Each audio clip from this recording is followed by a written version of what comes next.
and you're listening to REZOcast.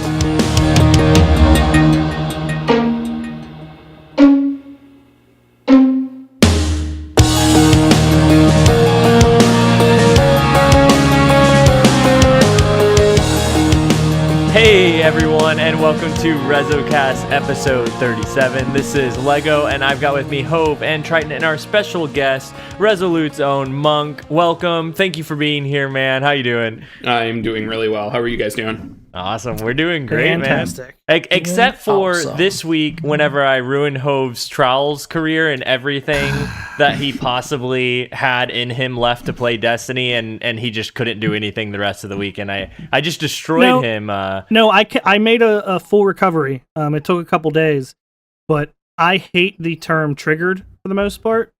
And you triggered me harder than I think I've ever been triggered in my entire life. And I want to clarify, this isn't me like destroying him like in PvP. This is me destroying him emotionally, like and devastating him. I won't talk about it too much. I'm sure that's all Hove's weekend has consisted of being destroyed. But this week I just realized basically that, you know, I'm feeling the effects of watching all the Destiny 2 stuff and feeling like Destiny OG, you know, if you will, is like, man, it's so hard to play this when I know what that looks like, you know, and it looks so fun and I just want to get my hands on it. But I've never had this problem really with another game to where I've invested so much time into a game where at the end of its life cycle, I feel this way, because normally I set its game down or have played another game, or I'm just not as serious about it and don't play it as much. I can see Triton and Hove giving little smirks, like I said something they're about to jump on. I'm laughing at Triton. I know what Hove is laughing again. At. I still actually cannot locate that paper that I had, so I'm still on the hunt for it. Oh my gosh! Well, that's been my week, is just realizing how much I love this game, you know, to summarize. But I'm just so anxious for D2, man. Hove, how's your week been? It's been pretty good. My IRL stuff, like my real work, has been fucking terrible. So, you know, did some trials, which, for a brief summary here, Lego and I were playing on a team, and, you know, the map was Frontier. And we played a team, and I think it went 8 rounds. Like, we lost 5-3. Every one of those 8 rounds, one guy went to the right by himself, and I went over there and said, Lego, this guy's by himself. Can we get him? Nobody ever came to help me. His team came to help him. I killed 2 of them and died every single round. I played, like, the best game I've played ever, but it was, like, 1v3 for the most part. And then Lego go, I'm here. And even our teammate, I don't remember who it was going, Lego, you're on the other side of the... It was Marcus. You're not here. Yeah, Marcus was like, I don't think you understand what, like, here means, because you're not here. And for me, like, I'm, like, looking down a lane at them. I'm just using Icebreaker for the first time, like, ever, and can't hit anything. And so I'm just like, I can see them, but I'm just not doing that. But yeah, I really set Hove off. And I think I wasn't, like, mad. I was just, like, depressed. I don't know. I think you might have been mad for a little while. Let's be real. maybe a little bit annoyed. Like, I was over it, but, like, after that game, I just fell apart. I couldn't do it. I just couldn't. But other than that, it was a lot of fun. And then the other thing that I just finished, not that it's anything special, but if anyone who was listening last week remembers, you know, we do our outro at the end, you know, Twitch and YouTube. And I again said, oh, yeah, I have a YouTube. I don't really use it. And Triton decided to call me out and say, oh, have you made a single YouTube video in the 8 months we've been doing this podcast? And the answer was no. So I hurried up today and put together a quick highlights video. There's really nothing, just a bunch of Share Factory point and click. Nice. But there is a new YouTube video, and it's dedicated to Triton. Oh wow, I have to check this out immediately. So by dedicated to, I'm just telling you that right now. It's really not. So highlights. So this is just like a continual 3 minutes and 20 seconds of just like a penis shot. Is that what I'm to expect from this highlight video? No. Also, it's like 11 minutes because I was lazy. Oh my gosh, 11 minutes. Wow. I haven't made a video in 8 months. But anyway, so that's been my week. What are we talking about?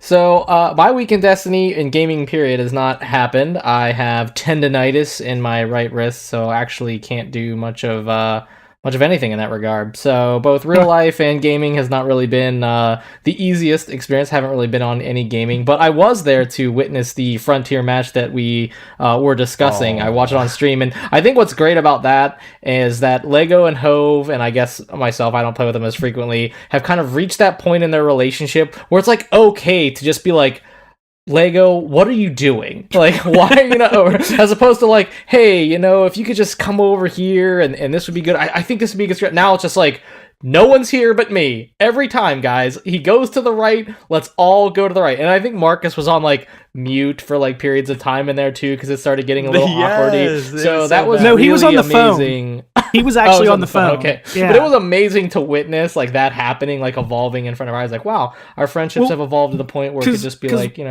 what happened is me and that guy kept going both alone. And I'm assuming he was also calling out, hey, this guy's alone. But his team would come every time. Yeah. I see. Well, I like to be kind of the third party in that, as you're like basically just like passive aggressively, right? Like his team would come over there. So that was pretty much my week. But how about you, Monk? My week has been completely consumed by either work or Resolute admin stuff or leadership stuff. I've been super busy. Nice, ramping up for that D2 a minute stuff. Of anything. Yeah. Yep. Yeah, I guess one thing I don't know if you mentioned in the intro, Lego. Monk is the final leg of like the Rezo Holy Trinity. Yes. We haven't had on yet. We finally we had Monk. I mean, we had Claw and Tinks, and now we finally get a chance to talk to Monk, the third leg of management here that runs everything for us. So tell us, Monk, now that we have you here, before we jump into your place in Resolute, maybe just how do you, I mean, maybe this is involved in that too, but where do you feel like your place in the Destiny community in general is? I would say, yeah, I mean, I like you said, I think it probably rests a lot in that role as leadership, but as far as just like the stuff I like to do in the game, probably just about everything. I came to Destiny as a Bungie fan, and as a Halo player. So my big attraction to Destiny was actually PvP stuff. Nice. So if I had to be like, I'm this kind of player, I would say I'm probably a PvP player. But like lately, if I get on, the big thing I've been doing is actually just patrols. Like just wandering around the world and enjoying it before it all burns. That's a good point. I don't think about just taking it all in sometimes, except for the skyboxes. The skyboxes always look so amazing. It just kind of sucks you in sometimes. Oh, yeah. Do you feel like, jumping in, just curious about your play style, you came for PvP. Had you done raids and stuff like that before, or PvE activities that were similar to that? Even like I was a huge World of Warcraft player for a while. Even there, I was not a PvE player. Like I had always like my attraction to games, to multiplayer games in particular, was always like the social part of it and the competitive social part of it. Yeah. So even like all of my time in World of Warcraft, like I got to endgame and I did endgame stuff, but it was never the raids or whatever. It was always like arena or raided battlegrounds and that stuff. So even like in other genres, my attraction has always been to the PvP stuff. I think my first raid was probably in any game was probably Vault of Glass. Nice. I'm with you there for sure. Yeah, same. Well, awesome. So do you feel like now at the end of the life cycle, you were talking about how you've just been jumping into PvE stuff. Now that you've seen Destiny as a whole, is there like a favorite activity for you? Is it still like, I know you're doing more PvE right now with patrols and stuff, but between like raids and, trials or something like that, where do you feel like over the game's life a span, you feel like you fall more into like what you really love to do? So definitely, like if I go and look at my statistics of like my whatever, like 1800 or 2000 hours or whatever, probably like 80% of that is in the Crucible. Yeah. But the best time I've ever had in this game was blind raiding Taken King. That was just awesome. King's Fall was the very first run, that blind run of King's Fall, and even like a couple of weeks after that where we like ran it again several times. That's the best time I've ever had in this game. Yeah, it's so fun. I was with you on that raid too for at least the first half of it for sure. That was a lot of fun. It's crazy going in. I think that was the first time I had ever completely gone in blind too. I think for the Dark Below, I had like somebody in my fire team who was like giving out spoilers like all the way through, and I was like, dang it, I just want to be surprised, what's gonna happen next. So that is a great experience. Absolutely. So let's talk about Rezo management for a second, and how I guess you ended up there, how you ended up in Resolute to begin with, and kind of what you do in the Resolute clan. So ending up in Resolute to begin with was just an application, honestly. Way back towards the beginning, not in the very first wave of people recruited, but shortly thereafter. Yeah. And it was just I had been in Dads of Destiny, so cool. I had met Pope at, like just sort of unofficially, like we'd played together, I think once or twice. Mm-hmm. And then so I knew about Resolute through Pope because Pope was already a member.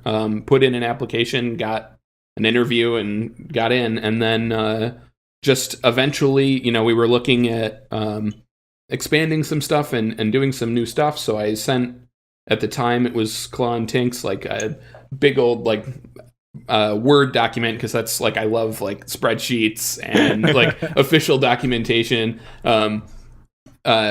So I sent them like a 3-page Word document, and eventually when they were looking for another piece of leadership, I guess like they looked back at that and they were like, hey, we should probably talk to that guy about it. And it ended up being a pretty good fit. So that's awesome. Yeah, I remember that was something that helped me too. I remember when I put in my resume for Resolute, it was just like I had formatted it in a big PDF thing. It wasn't necessarily that was super laid out nice or anything like that, but it was in like a PDF document, and I was like, that's just the way that I do things. I like it really clean, Definitely. Yep, absolutely.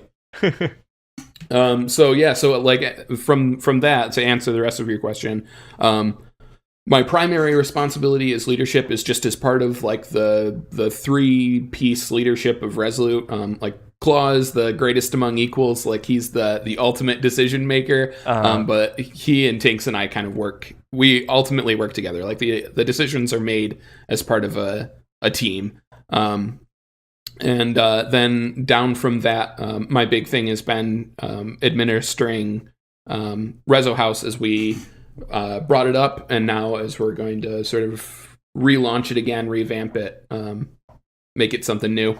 Nice. Yeah, I knew that you were one of like the founders, if you will, of REZOhouse. So I was hoping during this time we could hear a little about so a lot of times like people just in chat or, someone on Twitter or something like that, they'll see something with REZOhouse and they'll just think like, oh, that's Resolute, like period. And they'll like equate the two sometimes, or there's a lot of misconceptions about REZOhouse, I feel like. And so I just want to hear it from your words, what is REZOhouse? If someone was curious, like didn't know anything about REZOhouse and just knew it was something to do with Resolute, how would you describe it to them?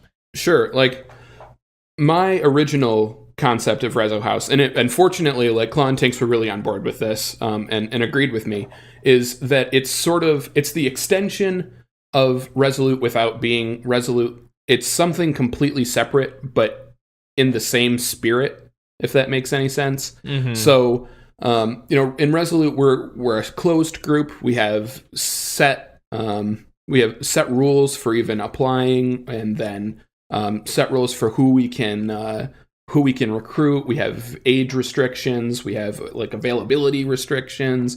Yeah.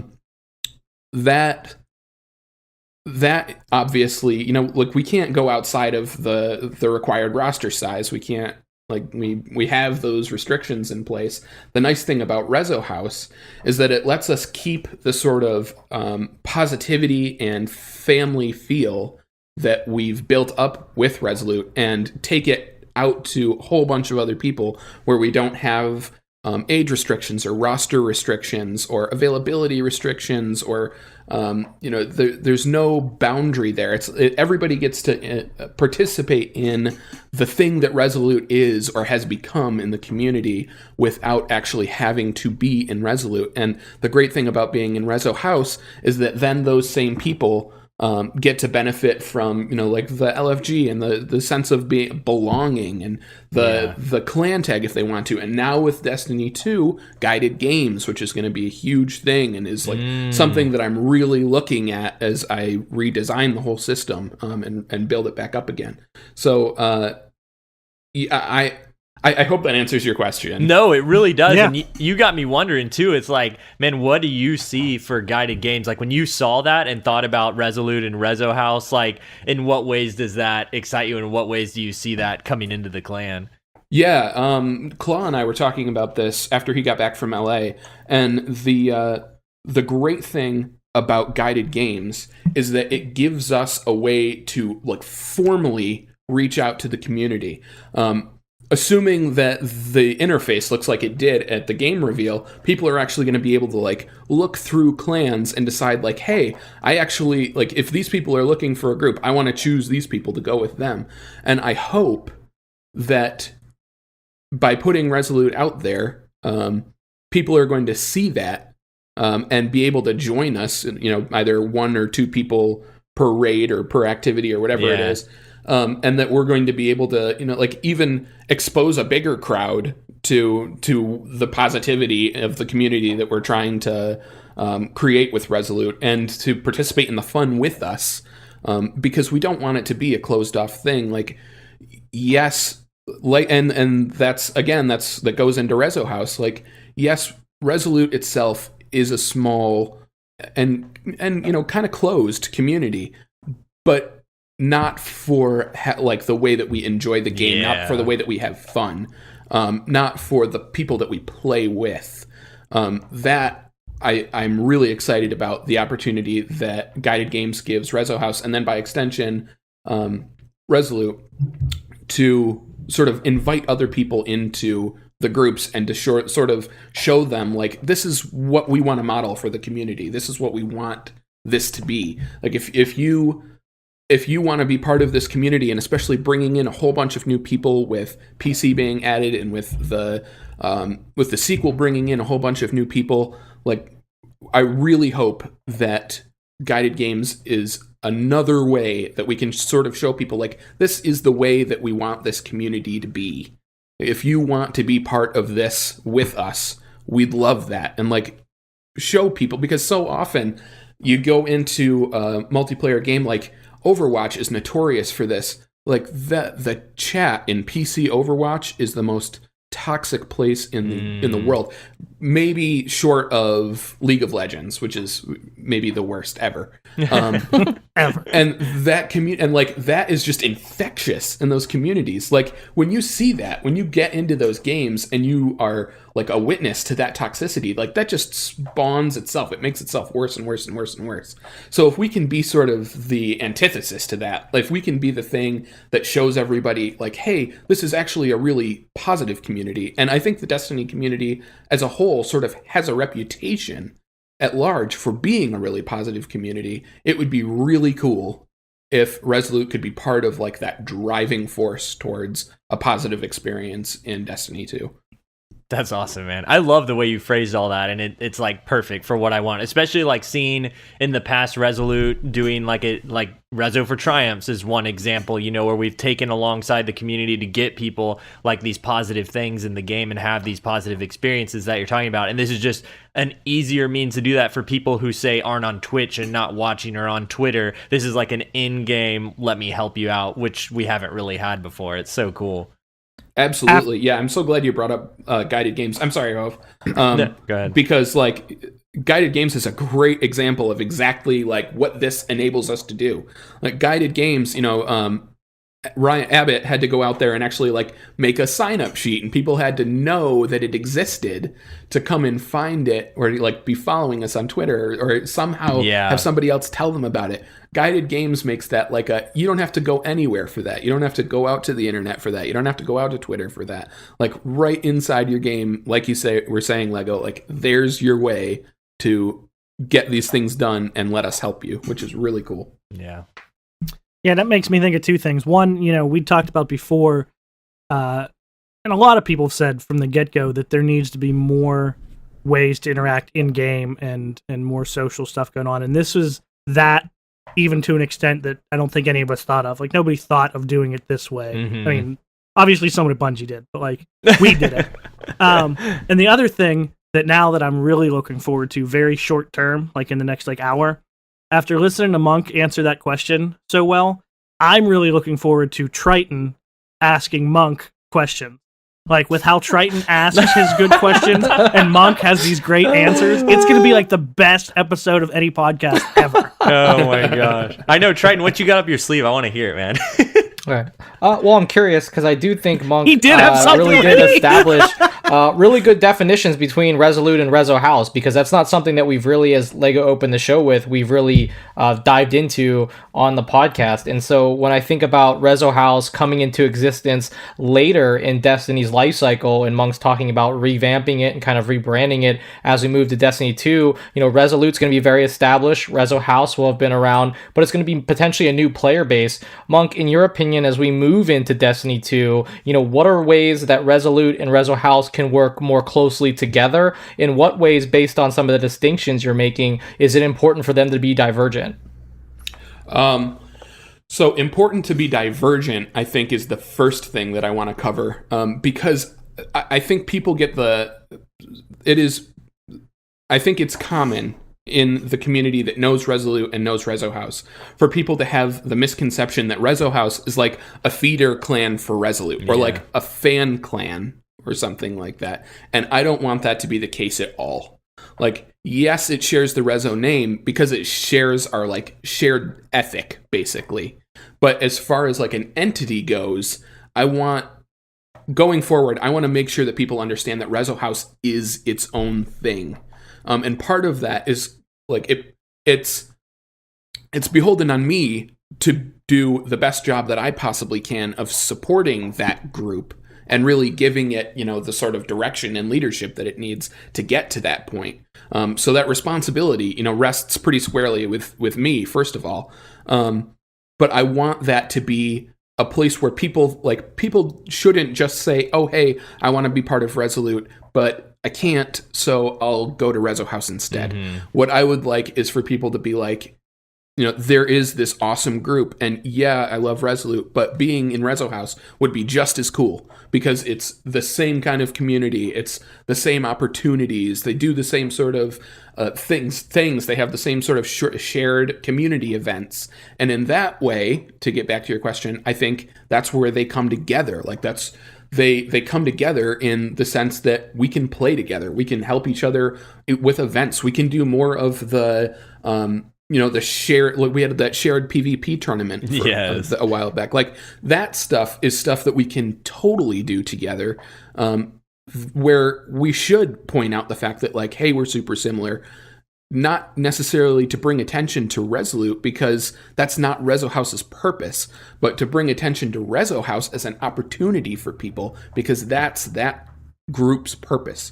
That group's purpose is to be an open environment, where as long as you agree to follow by what we call the house rules, which is really similar to our Resolute code of conduct, like, you can be a part of that.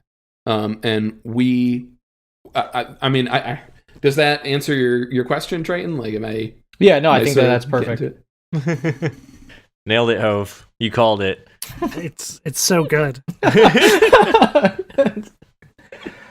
Well, kind of a follow-up to that, Monk, because you got me thinking is, when we talk about leadership and how to kind of manage different groups, how is managing REZOhouse and kind of the personalities that we have in a close-knit group, how does that apply to a much larger group where it's a little bit more expanded? Obviously, the membership isn't capped per se. What were kind of the things that you were able to take successfully from being a leader in Resolute and apply to REZOhouse, and what were kind of the new lessons you had to learn as you kind of went through the process of establishing REZOhouse and as it's continued to exist?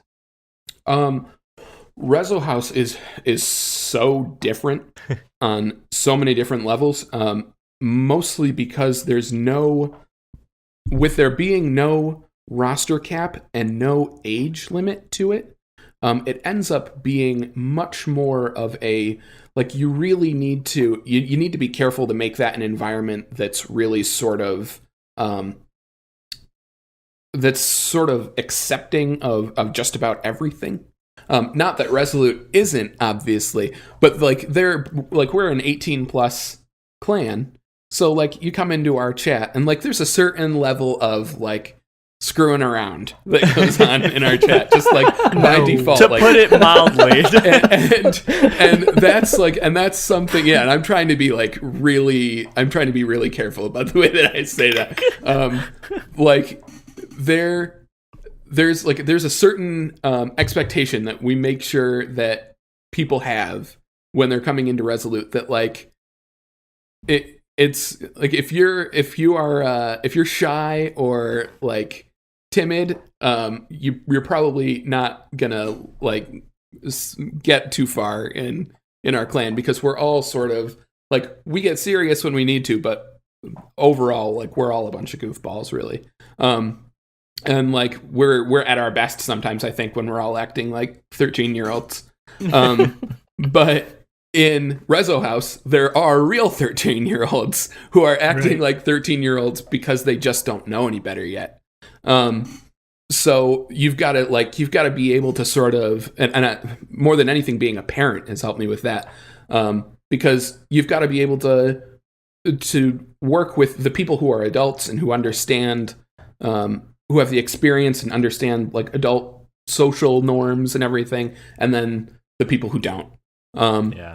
And I think that's actually kind of a cool opportunity, because like that, that's the age when you really are sort of like starting to learn, as you're a teenager coming into adulthood, like how do you act with other people? And again, like, not to keep bringing us back to like the whole positivity thing, but if you can like help those people understand that a positive environment is built on like you individually and your contribution to that overall experience, then I think that it not only like gives us an opportunity to create a really cool group for people to join and a clan for people to play games with, but it actually ends up being kind of like a mentoring opportunity for all these people who are coming into the community who don't have the life experience that all of us who are adults do.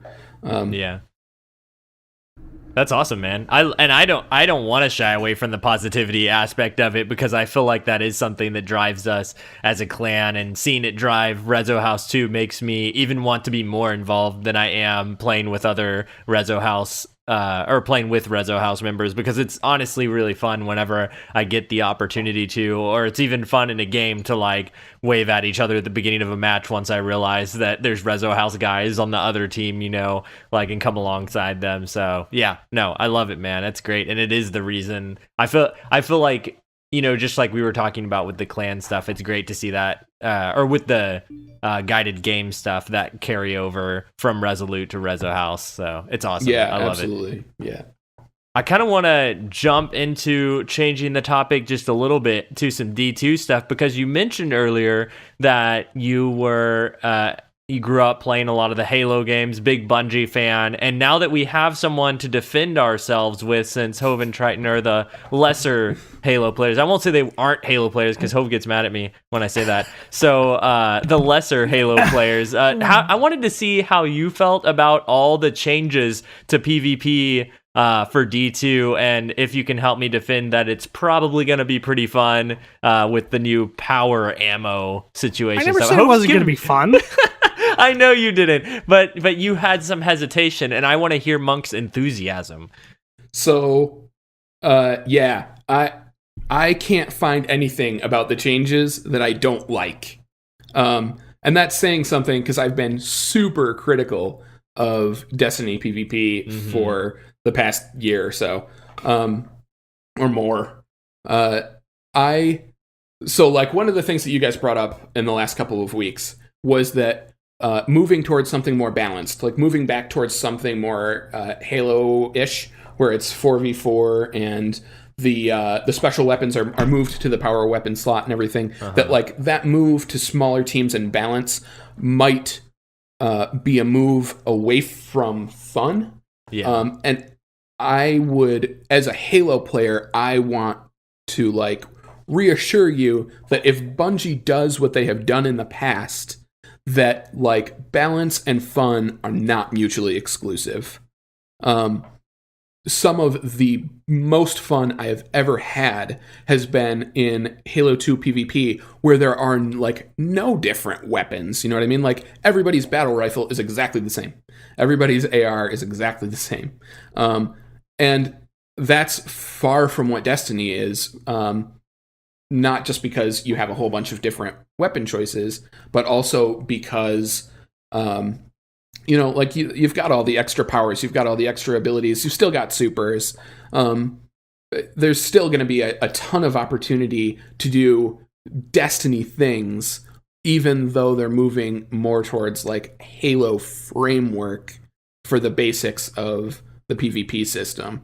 And I think that, like, I don't think that moving, like, for instance, you guys were talking about snipers the last couple of weeks. Like, I don't think moving snipers to the power weapon slot is as big a deal as people make it out to be. And I mean, in my opinion, it's a really good idea, because it makes the game about skill. The same with like slowing down the time to kill a little bit. It still makes it about skill. But you're still going to have tons of opportunities to just like be ridiculous with ridiculous weapons. Like, the thing about moving those weapons to the power weapon slot is that, like, if you watched the gameplay from the reveal, like, they were getting power weapon ammo 30 seconds into every single round. Yeah. So that means that, like, unlike current Trials where you're getting heavy maybe once unless you wave it, they were getting. You could potentially, like, sure, if you have a sniper or a fusion equipped, you're getting old special ammo. But if you have, like, a rocket launcher equipped, like, there's an opportunity for somebody on your team to have rocket launcher ammo, or if you're really zoning the map, 2 people on your team to have rocket launcher ammo every single round. It's just that that's crazy. It's just that everything is more balanced around that idea. I didn't even think of it that way. I feel like we've been focusing so much on the sniper rifle, or for me, like fusion rifle, and a lot of people are talking about the shotgun, that you're going to be able to have a grenade launcher, you know, almost every round if you played your cards right, you know, and wanted to do that. I just didn't even think about it. Well, what do you think about my idea of trying to limit Lego from ever getting power ammo? I still love my idea of using the Titan shield just to block you out, like, so I can have it every time. I can't imagine that'll work. Yeah, I can't imagine it will either. But if it does, I'm gonna be really happy, you know, if I can just block off people. Like, your entire teammate, your other 3 guys are coming behind you, just put up the wall and it's all mine, sorry. I've recently come up with an idea, though, to make it really easy for me to be the only one out of the 2 of us by the power ammo. Okay. I'll just call out that there's a guy by the power ammo, or that there's power ammo there and I need you, and you'll go the opposite way. So then I can just have it. Makes right? sense. That should work. Given our history, I guess that makes sense. Do you know, speaking about the Destiny PvP stuff and something we haven't, I don't think this is something we've talked about much even on the podcast, is the way that the map design is, and it being in a city. The more gameplay that I watch of it, the more like polished that city. It reminds me of like, so the one tower map we get, Bannerfall, you know, it's kind of city oriented, but it looks very much like the social space we already have, and you're just kind of used to that design. But this one had, like, you know, a bridge and like corridors to go through and stuff that didn't look, I don't know, it looked more city feel, and it gave me, Monk, you'll appreciate this, like a lot of, I think it was Halo 3 where they were going through the city a lot of the campaign mission, and that was exactly what I wanted to see, was that map, like, it defined, like, hey, we're gonna be in these other environments that don't just look like rusted land, like, they don't look like the Cosmodrome every single time, because that's what I don't want, is I want to get away from that rustic cargo feeling arena and get it more to this like city, even if it's broken down city, like some of the stuff we've seen before with I can't think of the map, but the really big one with the church, Widow's Court, like something like that's great too, but to have it be like a confined city area was just that feel that I was wanting so bad for this game, and to see that kind of come to life in that way, I just love the map design, even though we've heard from the devs, you know, that they built it thinking about the layout of the map first and then designed it. It came out great, like graphically, like it's like I want to play in that map because of the way it looks, unlike, some of the Hive maps we've gotten as Destiny has gone on. Like, I do not want to spend any more time in that world.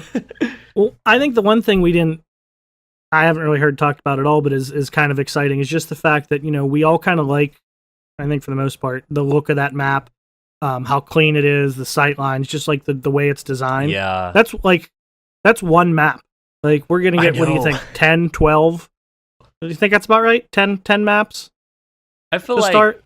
8 to 10, yeah. I'd say so. Maybe they'll throw a couple surprises, like you get like maybe they will go maybe smaller for smaller game modes. I mean, we don't know. I mean, sometimes now you could play almost any map in any game mode. Maybe they'll have a lot they're more. All 4v4. Well, they're all 4v4 now. Okay, so. Well, I mean, like maybe different game modes they could have a map that is more indicative to some style than others, which would be new. Right.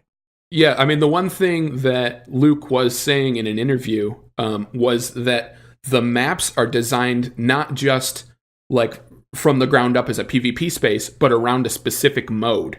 Okay. So he was saying that like that map that they were on was built specifically for Countdown. And like they said like they were testing it and maybe they'd get lucky and it would also work out for something like Control. But it was built for Countdown, so that's a Countdown map. So we may even get more maps than we think we do, than we think we're going to, specifically because like they're building these maps for a mode. And you're going to need, and even if just like one or two maps a mode cross over to one of the others or whatever, you're still going to need quite a few to like cover whatever PvP modes they have, I hope. Yeah, won't be like Rift on Last Exit where the goal is like right outside by the spawn. Oh, that drives me crazy. How about Rift on Burning Shrine? Oh my gosh. They're like 30 feet away from each other. There just happens to be a rotating wall. Well, anyway. That's not in the playlist though, right? Like that doesn't just randomly come. You have to custom game that one or private match it. I guess. I don't play Rift. Yeah, we don't. Six Trez isn't on this cast right now. Is there anything else D2 wise, Monk, that like really like when you saw everything go down that day, you were like, man, I'm so stoked for this. Like, what were those things for you? PvP was like number one, and then number two was probably the clan integration. Yeah, with the game, I'm super excited about that. I'm like, I really want to know what your rewards are or whatever. Yeah. As you level up your clan, and I want to know what that banner slot does. That clan banner slot on the character page. Like, I really want to know what that does. And then after that, I think my big thing is like the way that they've redone the open world spaces. Mm-hmm. So like the fact that you're going through the world and like almost like an open world RPG or whatever, like you're gonna in the middle of like a mission or whatever go off and do a public event because they're on the map, or like go do a treasure map real quick or do an adventure real quick. Like it's not just gonna be a like go through this story mission, now go back to orbit and do this story mission, now go back to orbit and do this story mission. Like it's all in the world, which I think is really cool. Yeah. I'm really excited about that. Hove, you know how you were talking about before, like whenever one of the devs got up and was telling a bunch of jokes, but no, like it was like people weren't. It was like really funny, but nobody was like. One of the things was he was like, "Orbit, my favorite place to go," and like no one laughed, and you're like, "That's hilarious!" Like, yeah, and he would like stop and like. And I'm like, I knew it was gonna be like that too, because he got up there and he came out there and he's like, "Oh yeah, you all excited for this or whatever?" And people applauded, and he's like, "Oh, if you guys are gonna applaud after every sentence, I'm gonna be up here for a while." And immediately I was like thinking, dude, that was a huge mistake. You're not gonna get another applause the rest of the time you're up there. And sure enough, like everybody is just dead quiet every time he pauses. That's great. I can't. There was something else that you said that got me excited, but I can't remember what everything was. I just lost my train of thought thinking about the dead silence of the crowd that night. Well, one thing that I'm curious about, since we don't have too much news going on here and there's no TWAB, which I do want to mention in a few minutes about the no TWAB. I know that sounds stupid, but do you have your own spin foil hat thery? No, I was saying that I know you definitely have some crazy theory, and I'll leave it to Monk this week. but my question, not really a question, but when we were getting ready here and talking, you were saying one of the things you were happy about was coming on here is because a lot of your opinions have been very anti-Hove, and I was just curious what other things that we disagree on that much.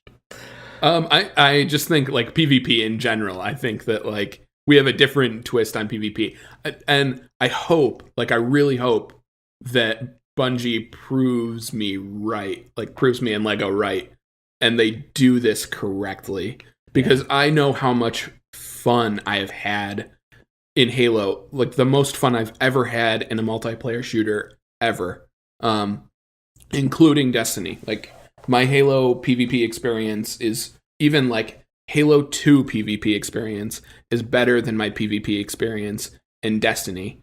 So I really hope that Bungie like goes back to that and does it right, because I really want you to be like pleasantly surprised by that.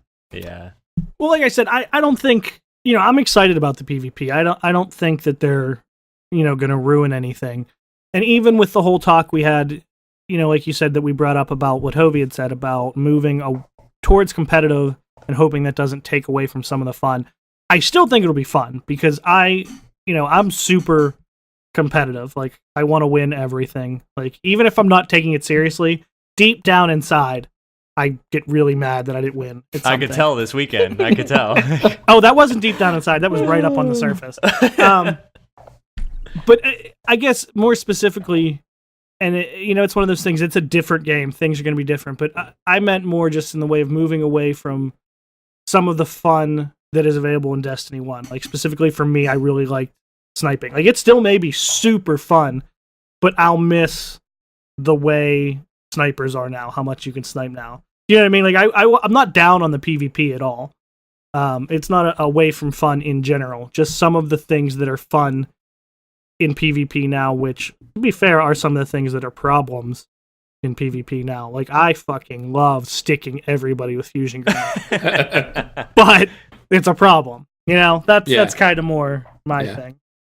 But the thing I really... Oh, I'm sorry. No, go ahead, Mike. No, talk over Triton, please. I was just saying that, like, the really cool thing, though, about moving, old special weapons like snipers and shotguns to power weapons is that they can do really crazy stuff with the weapons in those slots.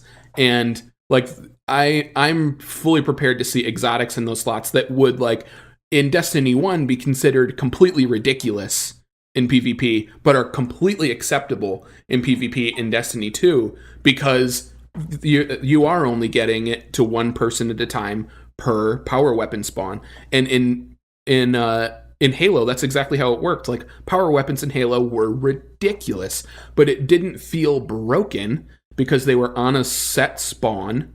Like, they were on a spawn timer. One person got it. Like, one person picked it up and used it, and then it was gone.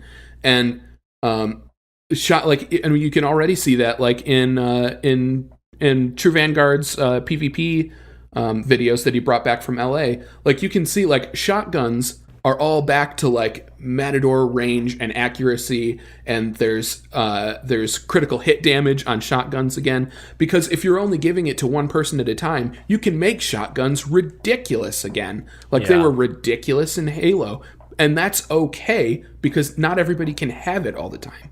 Yeah, that's a great point. And to add on top of that, like, think about the exotic heavies that we've seen so far, or that, I'm kind of guessing they're exotic, but it's pretty obvious coming from Destiny 1. We saw that dubious volley, and we got to see it in action. In PvP, granted, we've seen these things, but the moment that they pulled it out and it just blasted through like 3 different guys, you're like, what was that? And it's an example of just that ridiculousness. Like, could you imagine busting that out in PvP after grabbing ammo? That, or the other one that we've seen is there's that, I'm not sure if it's a shotgun or grenade launcher, but it looks like Galahorn kind of with the etching that it has in it and stuff. But in one clip in the trailer, it showed it acting like a grenade launcher where it like blew up a crowd of enemies. But it was kind of like a cut shot, so maybe it wasn't it. And then there was another shot where he just put it in the gut of like a knight or something, or I think it was a minotaur, and it just like crumbled to pieces. So it's like, I don't know, is it a shotgun or grenade launcher? I can't tell, but it looks really strong, So I think you're right. We're gonna see some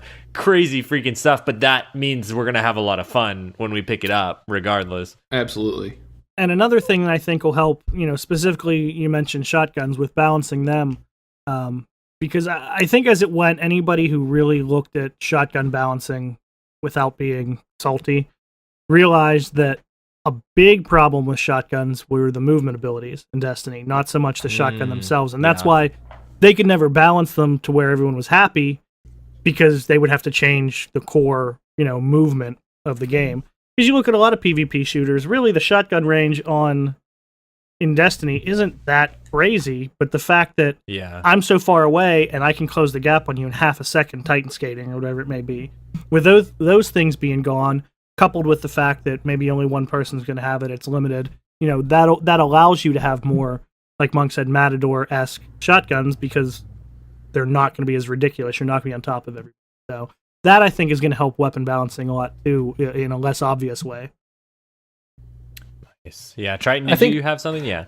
I mean, my main thing, too, and we've talked about this on other issues, is this is also coming from a perspective of people who have, a background on Halo to some degree, but also have, and we had this kind of off air just quickly, I mean, or maybe it was right when we started the show, a lot of hours into this game. And I think one of the things that, we should at least pay mind to, and I don't mean this, I don't think, using fun and Destiny's identity, and correlated to is maybe a distinction we should make, because I think at the same time, we can all fall back and say, well, to a degree, when I played Halo, this is what I enjoy. This one I enjoy. We've had a lot of people on this show, and we know a lot of people whose first person shooter is this game.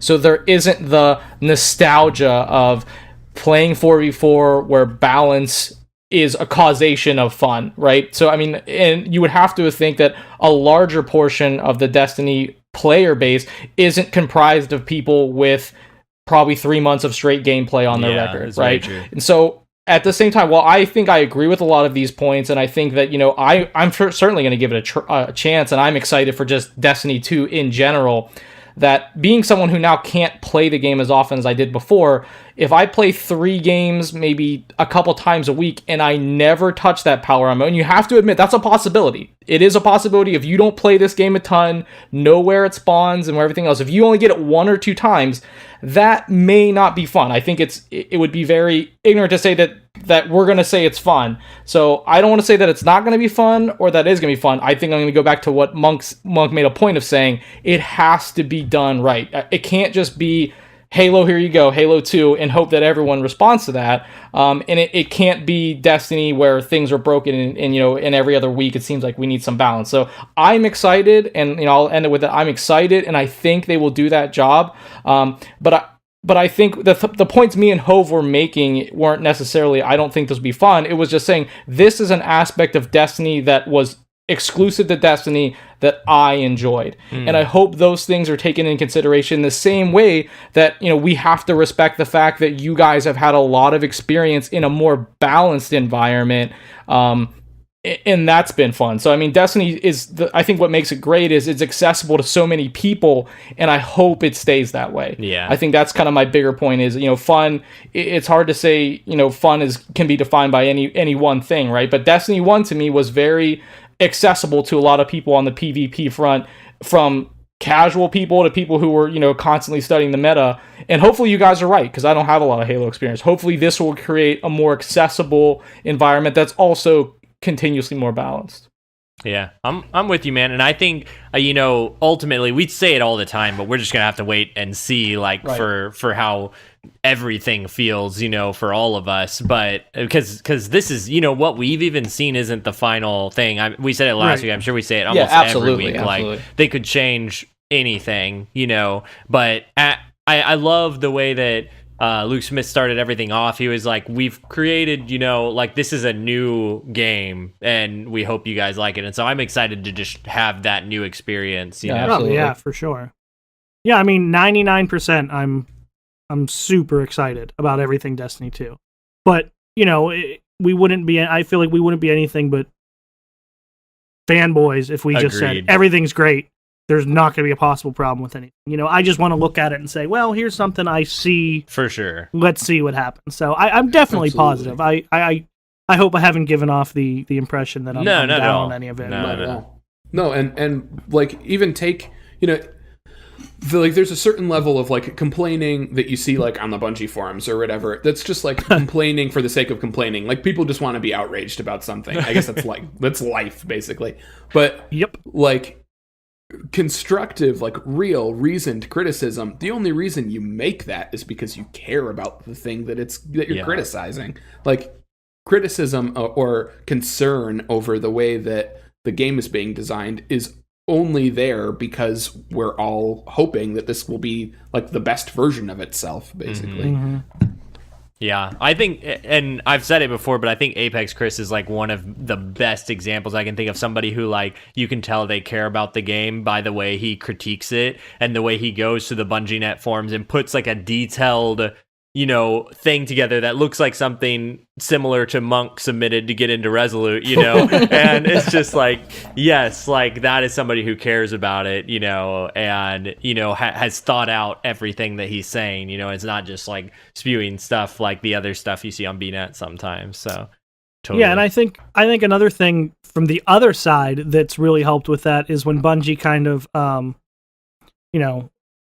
took the handcuffs off, so to say, of some of the devs, and you see Josh Hamrick specifically with so much more feedback, not just in a TWAB. Hey, this month we talked about this, like responding right away to people's criticisms, and sometimes he's even responding to people who are, the ridiculous outrage just to be outraged, but with a good like, hey, I understand, but this is why this. What do you think about this?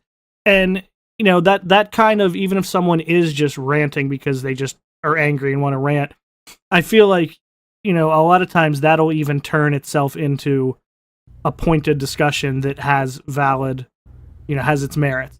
Like we've talked about completely different, but a similar aesthetic with Fallout. When we had Fallout on here, and he was saying people would message him these super salty things about being so angry about, you can't use a primary, why are you using this weapon, it's so good. And you say, well, why wouldn't I use it? It's good. And finally he said, by the end, it turned into, yeah, I guess you're right, I get it, and like talking.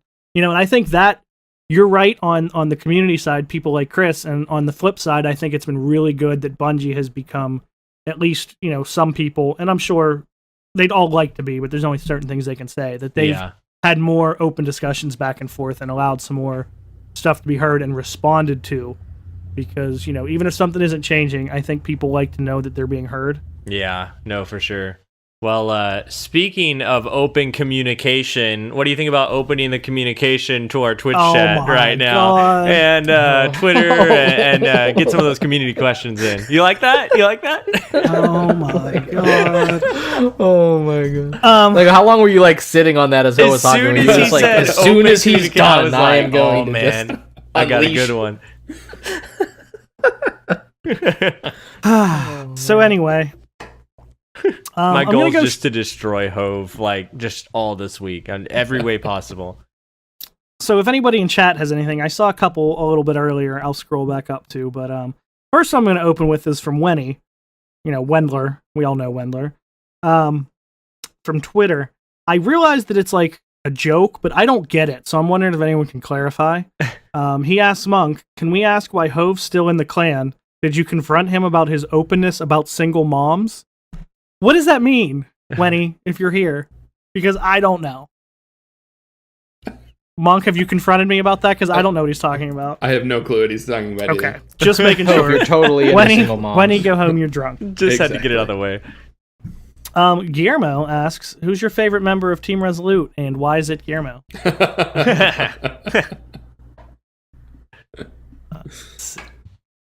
I know, now this is one that, we don't even know the answer to, but Hater asked a little bit ago, he asked, with Destiny 2 coming, will Rezo be opening any recruiting or anything? To be announced.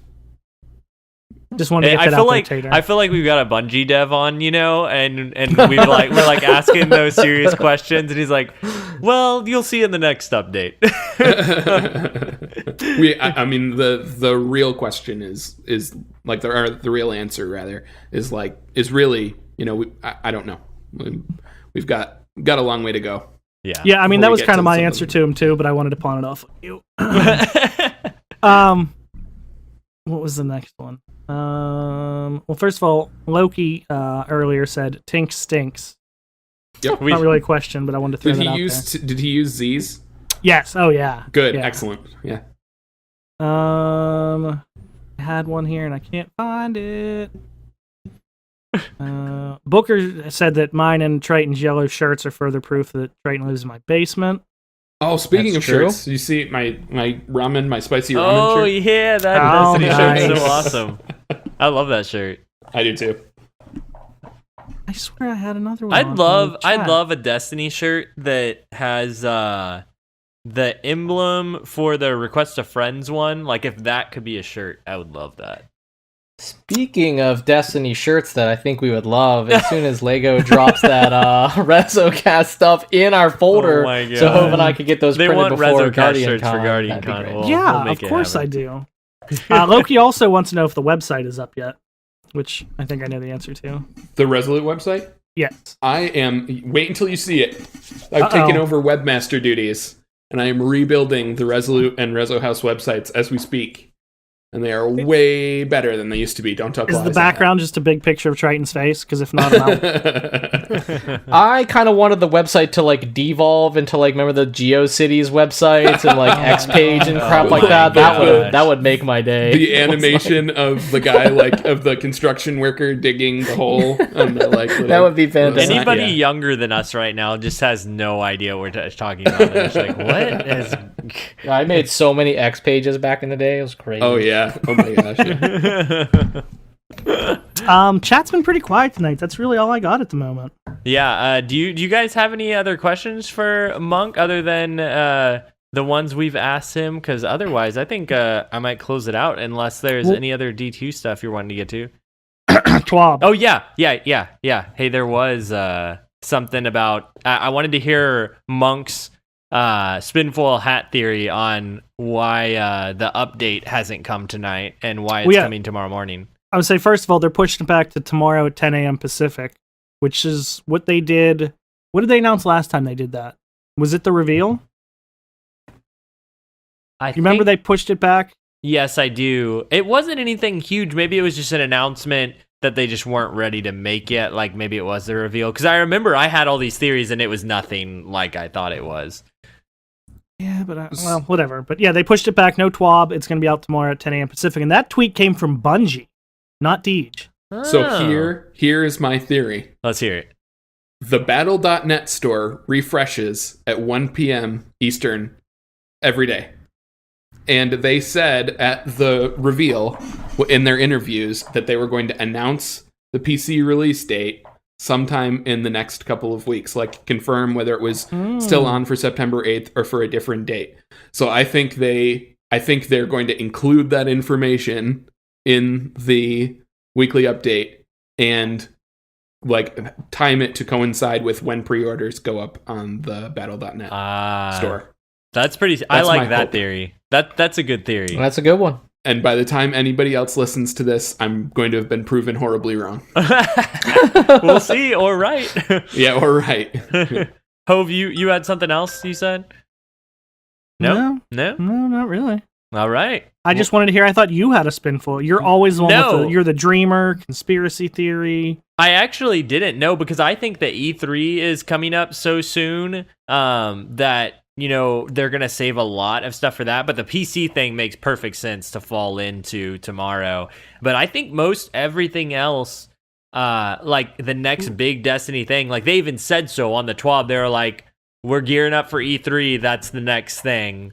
So I think that's all we're going to get. I don't see any reason why they wouldn't release a little bit of D2 news or info like they did this last week. They talked about the server stuff that's going on. That was kind of more of a reaction to some stuff going on in the community, but I don't see why they wouldn't do that. I just don't think that they're going to. It doesn't seem like Bungie's style to release so much information every week and rather do it in this big packaged deal, Well, I did find two things. Nova Blue just came in a chat and said, apologies, he just tuned in, but what's coming out tomorrow?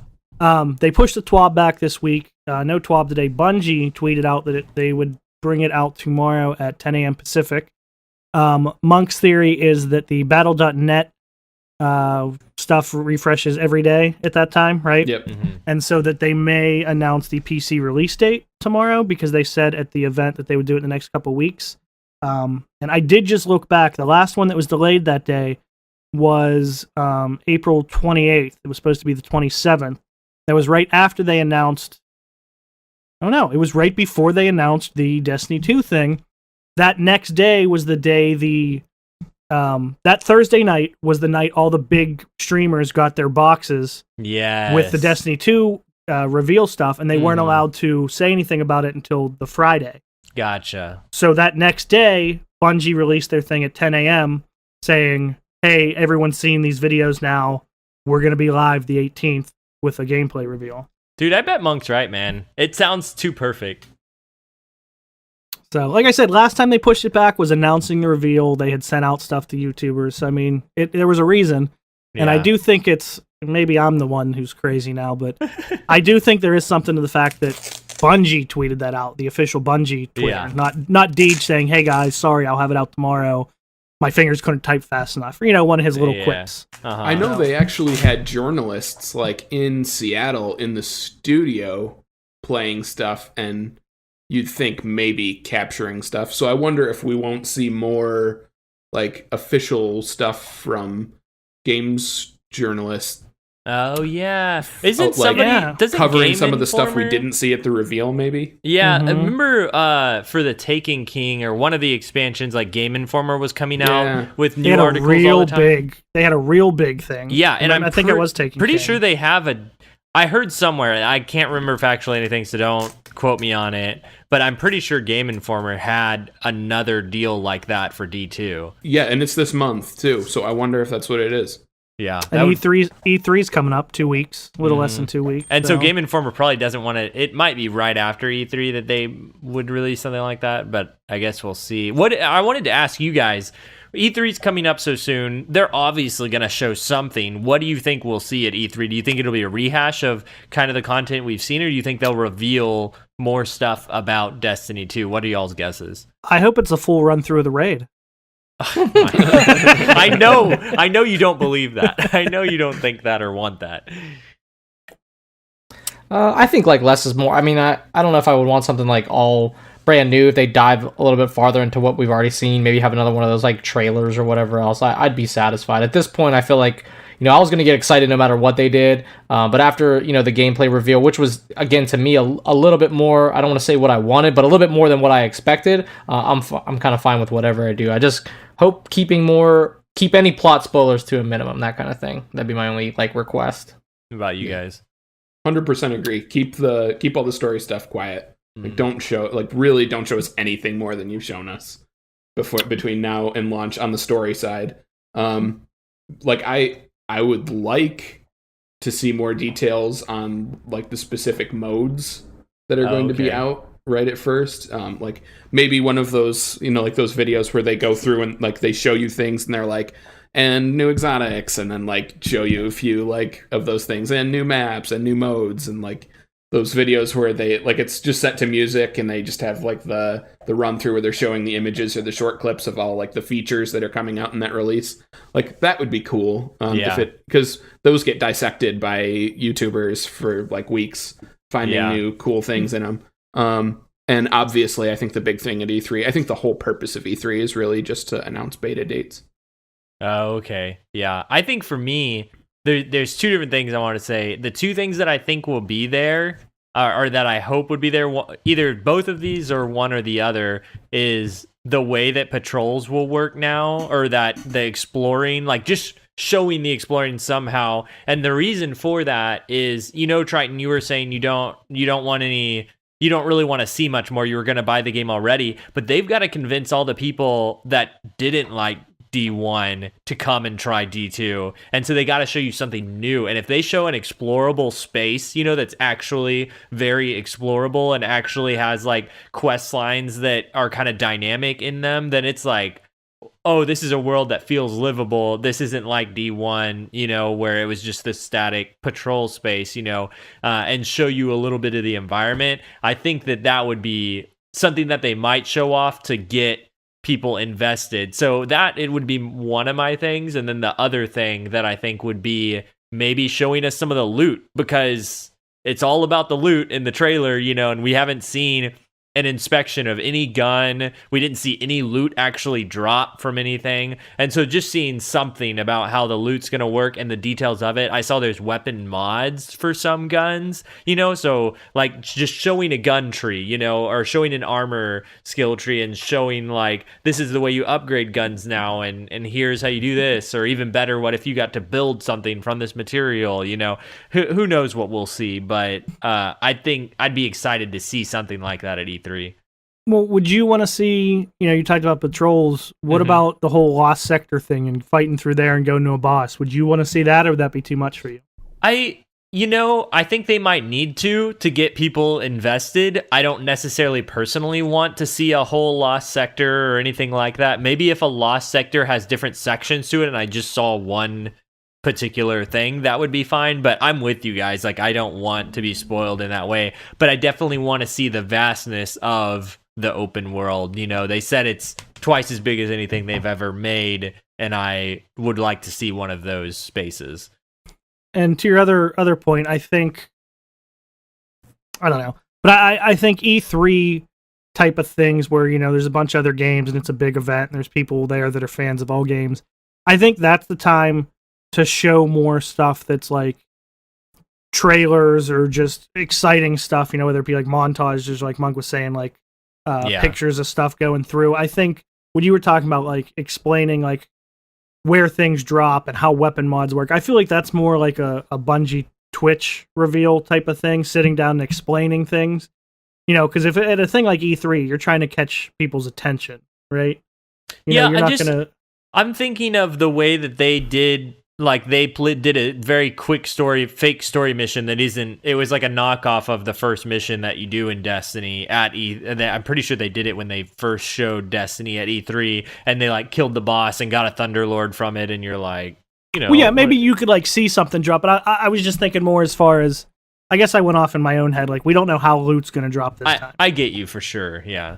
Explanation stuff is more for their own events. This is more like attention grabber type of things. For this game only being 3 months away, like listening to you talk, like it really struck me that like for this being like 90 days away or something, how little we know about it. Right? It's kind of crazy. But yeah, like I think they're going to show it off at the PlayStation conference, obviously, because they have the deal with Sony. That Sony's going to want to, because PlayStation gets the early beta access, they're going to want to announce that date at their conference. They're going to want to show off the PlayStation exclusive content or whatever. I think they'll show like a trailer. And I completely agree with you that like if you're a huge Destiny fan, you knew about and you paid attention to Activision's big event in LA. If you are not already a big follower of Destiny, you could very easily not have known that thing ever even happened. Yep. So yeah, I think that like that's the time that you've got to pull people in and sort of be like, hey, look, this is a thing. Yeah. Well, I think that's it for tonight, guys. Monk, thank you so much for coming on and joining us today. Loved hearing about you and all that you do for Resolute. Thanks for being just such a great leader too, and being one of the three.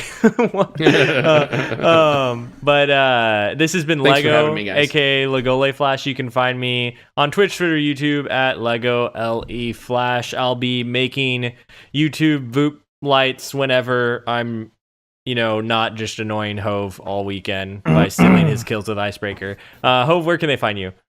Same places, Twitter at Hove76, obviously here, twitch.tv/Hove76, and a YouTube video, yeah. Hey. I put up a YouTube video today for the first time in 8 months. It's nothing special, don't expect great content at the moment, but it's there, Triton.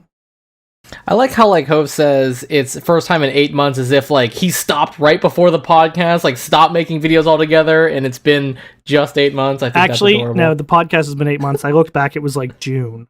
So it's been like a year. It's been like a year, exactly. But yeah, you can find me at all the same places: Twitter, Twitch, and YouTube, all under Triton Please. One word, the please being PLZ. And how about you, Monk? Twitch and Twitter, REZOMONK, just Rezo Monk. Sweet. And Hove, where can they find more about Resolute at? On Twitter at Team Resolute, and as you heard from Monk, on a super badass, awesome website in the near future. Yeah. Which I'm assuming is staying teamresolute.com. I think so, yeah. Yeah. There you go. You heard it from the man himself. Soon, everyone. You can also find more about REZOcast or check us out at REZOcast. You can go to REZOcast.com, actually, and our podcasts are listed on there, as well as iTunes, YouTube, and Google Play as well. If you've enjoyed this episode, if you've enjoyed any episode, I would love it if you'd leave a review. We really appreciate those. And I think that's all for REZOcast. Talk to us on Twitter. Episode 37. Yeah, you can talk to us on Twitter at REZOcast. And other than that, that's it. Until next time, guys. GG's. GG's. Or I could bring Hove. We'll make a crazy night of it. Nope.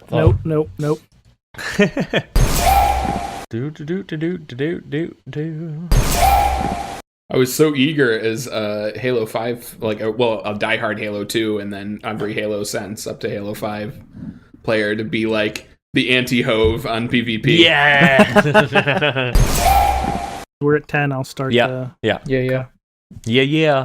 It's your boy Triton here with another REZOcast episode. With another episode of Hove Cam. I can't deal with you.